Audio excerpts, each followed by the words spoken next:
Hello, my name is Mark Anthony Dubose Jr. and I was born July 4th, 1986. And today I want to talk about something that I just constantly just keep on seeing and keep on hearing over and over when it comes down to this dog training and the dog training world. And that's the concept of training your pet dog to be like a working dog, or training your working dog and trying to figure out how to be able to make them to be a better dog inside of your household, and realizing that what you're doing is creating a massive level of chaos.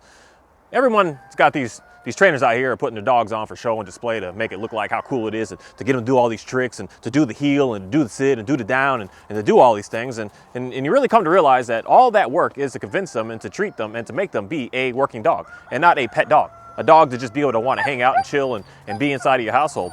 And it's something that's just super, something that's just, Oreo, get down.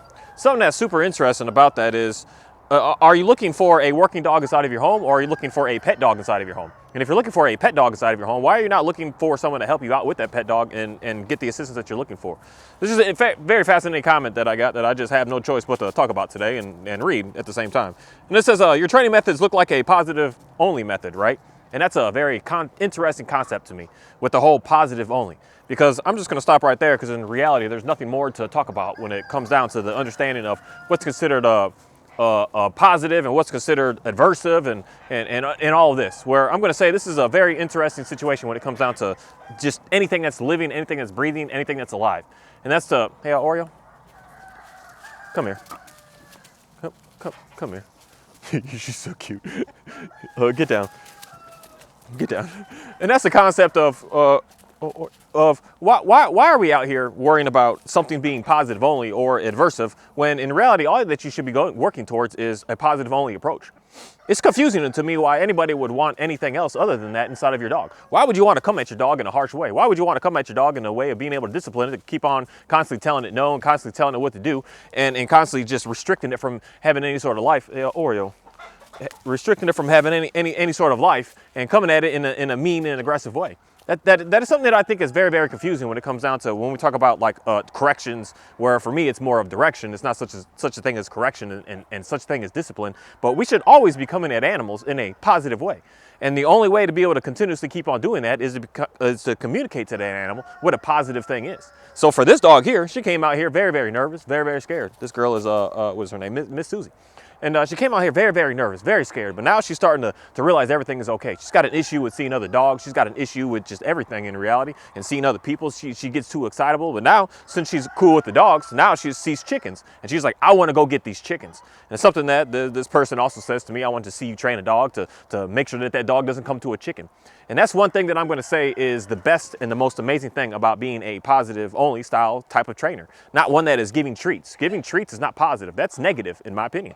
Giving leash corrections, that's also negative in my opinion. And those leash corrections are what I would prefer to go to more than any sort of thing of using some sort of treats. So it's something that we all should really understand, that the more that you give that dog a positive experience with you, the more the dog's going to want to pay attention to you. And that starts with that relationship that you're going to be able to have with that dog. The relationship is the reason why your dog listens to you, not because of the training that you put on it. Because when you go towards, let's say, working dog style with the canine, with the police stuff and the military stuff, you are now dependent and required upon using equipment to be able to work with that dog, as opposed to your relationship of just being sane and having a good stance with them. When you're training that dog to do these things like how we're training these working dogs, you need a leash, you need an e-collar, you need a prong collar, you need a slip leash, you need treats, you need toys, you need everything. And that's, like, I'm going to say, is where we're going backwards in the dog training community, where we're just doing everything just the only way I can say it is stupid. You're creating something that you're never going to be able to get away from, as opposed to making sure that you yourself, your being, is what is the prize to the dog. You yourself should be the prize. And the only way you're going to be able to get that is to give that dog a positive experience every time that it's with you. I'm going to always, just like this dog here, how I would convince this girl to just stay away from chickens, to stay away from dogs, to stay away from anything, is to continuously just have her on leash and just stay with me and just be with me and just hang out with me. I would not want to do anything more than that until she starts to look at me like I'm the world's greatest thing, outside of what the squirrel is. The squirrel may be cool. The chicken may be cool. The bunnies may be awesome. The other dogs may be pretty neat, but I'm going to be that one that's that ultimate on top of thing that's just going to be the best of the best for them. And it's just an interesting thing of being able to continuously keep on seeing over and over and over the same exact stuff with working with these dogs. I watch the same thing over and over. It's like, I don't care what breed it is, I don't care what it is, I don't care what age it even is, they're all the exact same thing at the end of the day. They just do the same behaviors. And that's something I'm going to say is where animals are so basic and so simple. 1,000 years ago, they were doing what they're doing, and today they're going to continue to keep on doing what they're doing. And that is for us as humans on why we are not the same as them in any sort of way. But yet we're trying to come at them and trying to give them techniques and work them in a way as if they are human beings, as they do have that capability of being able to think such a thing, and they don't. They may be smart in some ways, but they are very, very dumbed down in reality with what it is that they're capable of doing. And for them to be able to understand what it is that we want for them to do is for them to look at us like we're the best. The toy is not the best. The treat is not the best. The leash is not the best. It's the best to just stay with me. So for her, she gets a little, I'm unsure and I'm nervous. And in my opinion, just my opinion of seeing dogs and seeing what they do, especially when they're chasing prey items. The dogs today are more, they're going to say adapt to, but they're not adapt to know how to attack, kill, and destroy an animal. They're more scared of a squirrel. That's why they go after it and try to kill it, and they shake it and they go all crazy because they're terrified of the dang little thing. They don't know what it is. If they've never experienced it, they've never seen it, they've never been around it, they're going to go to the point of absolute battling it. Where I could say something like this dog here, he sees stuff, he sees cows and chickens and goats and pigs and all of that, and he's just like, oh, they're all right. Because he knows that he's the more confident one, so he has zero inclination to try to chase it. He will move them, but he has no care to go to it, to try to kill it, to try to eat it, to try to destroy it. He just has it in him to just move it around. But most dogs, when they see small things like that, they go to kill it because they have it in them that they're scared of that. And I would love for anyone to challenge me on that, because if the dog was not scared, it wouldn't have to go to the point of having a harm. It would just do what it has to do to move the animal and to get it along. But it's something that is just is crazy, because you can see right here, this dog starts getting nervous. She's nervous. This is why she's making noise. She's nervous of what she's doing. So it comes out to me to let her know, like, hey, everything is okay. Everything is all right. There's nothing to worry about here. And for me to continue to keep on showing her that I'm going to be that one that's going to be able to provide you that safety.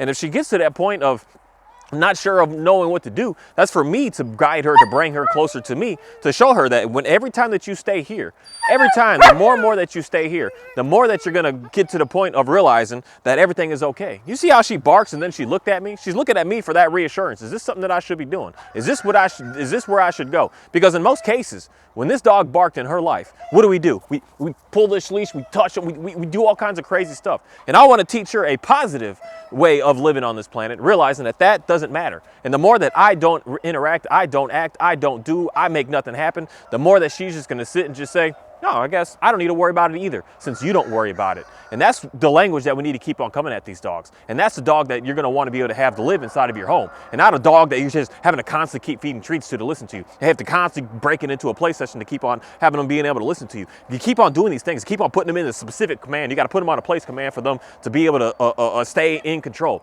All that is great for a working dog, but the one thing that I'm going to ask majority of all these trainers out here that have these dogs that people just really like to see that you put on for the TV show is, what is that dog like inside of your household when you're just eating dinner? What is a dog like when you wake up in the morning at 2 o'clock or 4 o'clock or 8 o'clock in the morning when you get up to get doing what you got to do? How's that dog around the house? How's that dog when it's just being and just hanging out?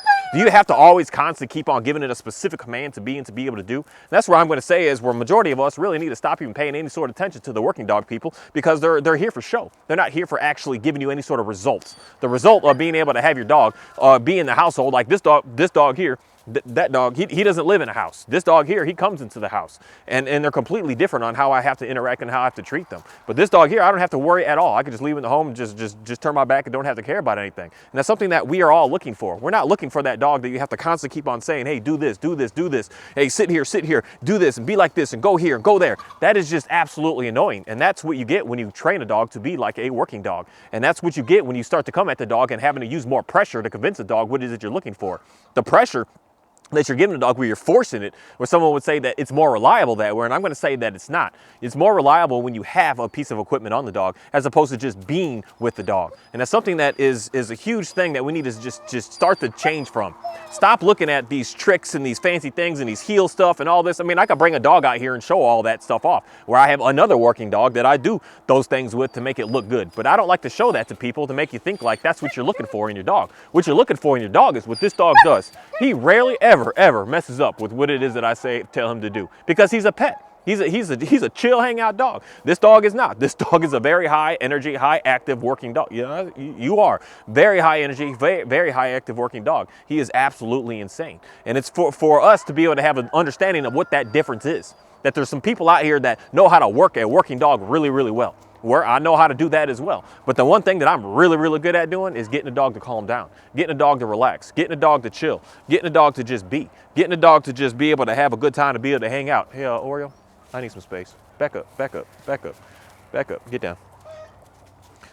To be able to just be able to hang out. And that's something that all of us as pet dog owners are looking for.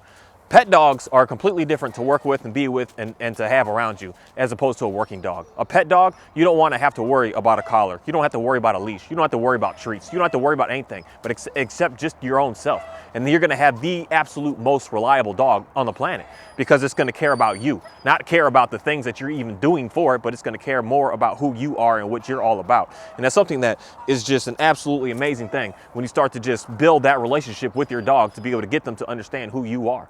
It would just take a couple of days of me of just staying and being with this girl for her to understand, hey, everything is all right. I wouldn't touch this dog. I wouldn't do anything with her until she relaxes.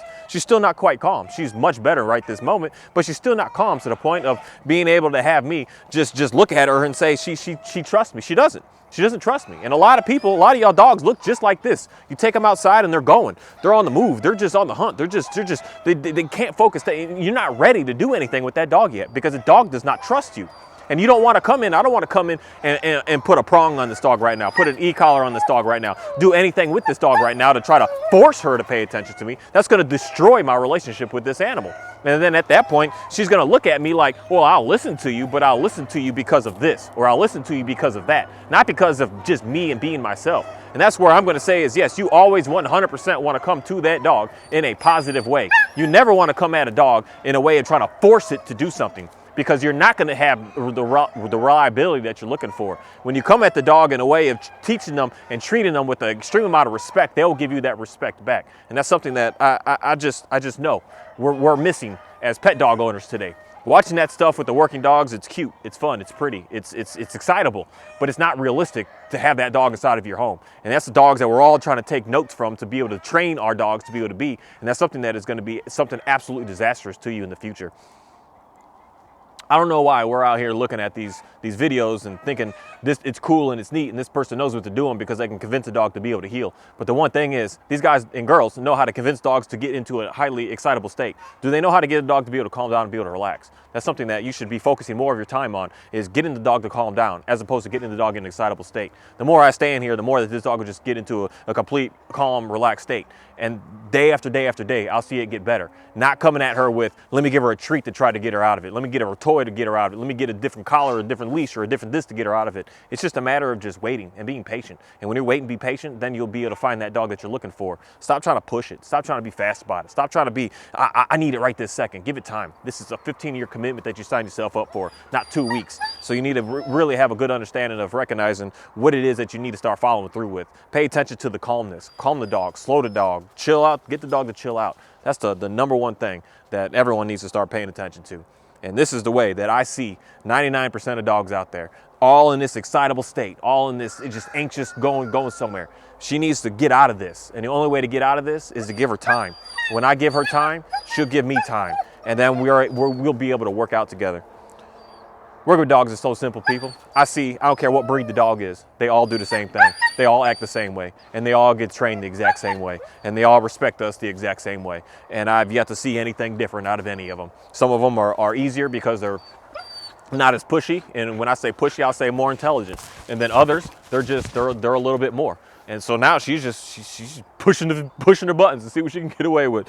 This I really like this dog. I don't know why, but they're all the same, and we can treat them and teach them and give them guidance all the same exact way. And that's the number one thing is that dogs are begging from us to be able to do, is to calm them down. Thank you.